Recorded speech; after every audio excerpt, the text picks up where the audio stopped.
بسم الله الرحمن الرحيم وإذ واعدنا موسى 40 ليلة ثم اتخذتم العجل من بعده وأنتم ظالمون۔ تیسری بات فرمائی وَإِذْ وَعَدْنَا مُوسَىٰ 40 لَيْلَةً، اور جب ہم نے وعدہ لیا حضرت موسیٰ علیہ الصلوۃ والسلام سے، وہ وقت یاد کرو، پہلے تو وہ وقت جب تم اس مصیبت سے نکلے فرعون سے، دوسرے وہ وقت یاد کرو جب تمہیں کیا ہوا، آزمائش ہو رہی تھی، وہ اس کی بحیرہ گلزم سے عبور کی وہ کیا، اور وہ وقت یاد کرو جب ہم نے حضرت موسیٰ علیہ الصلوۃ والسلام سے 40 راتوں کا وعدہ لے لیا۔ 30 راتیں تھیں، پھر 10 راتیں اللہ نے مزید بڑھا دیں۔ اس کو قرآن پاک میں آگے سورہ اعراف میں بیان کیا گیا ہے، وہاں پہنچیں گے تو انشاءاللہ بات آ جائے گی۔ ثم اتخذتم العجل، اور پھر تم نے بنا لیا العجل، بچڑا، گائے کا بچہ، من بعدہ، اس کے بعد، وانتم ظالمون، اور تم ظلم کرنے والے تھے۔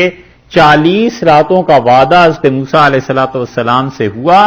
اللہ کے ہاں وہ لینے گئے تورات، اور پیچھے سے قوم نے کیا کیا،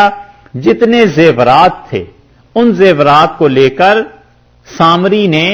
پگھلایا اور بچڑا بنا دیا، اور قرآن پاک میں آیا ہے آگے چل کے، اس نے کہا ھذا الہکم و الہ موسیٰ، یہ تمہارا بھی خدا ہے اور موسیٰ علیہ الصلوۃ والسلام کا بھی، اور وہ بھول کے وہاں چلے گئے، علیہ باللہ۔ اللہ نے فرمایا وانتم ظالمون، اور تم ظلم کرنے والے تھے۔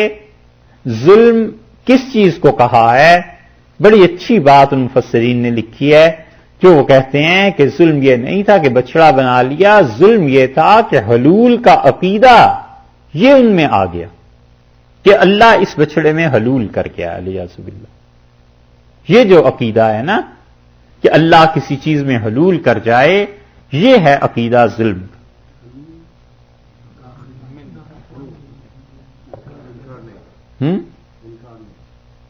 ہاں جو بھی ہوگا اس میں شامل ہو جانا کہ خدا اندر بول رہا ہے اس کے،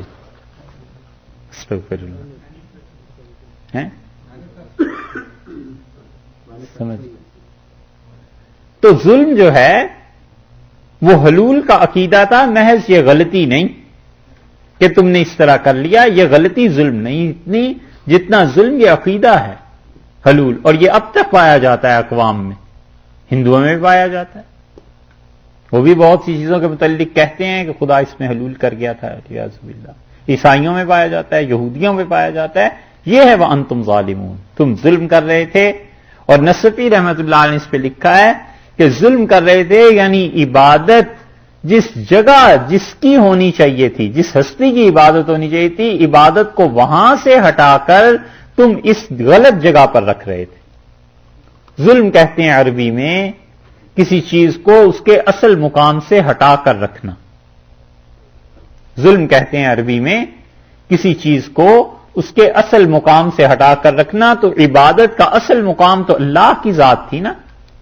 اصل تو اللہ کا حق بنتا تھا، تو انہوں نے اللہ کے حق کو وہاں سے ہٹایا اور بچڑے کے ساتھ لگا دیا، تو اللہ نے فرمایا انتم ظالمون، تم ظلم کر رہے تھے، کیونکہ انہوں نے عقیدہ پہلے بنا لیا، وہ سامری تھا جس نے یہ چیزیں کی، اور پھر تاریخ میں آتا ہے کہ وہ سامری ہندوستان آ گیا تھا،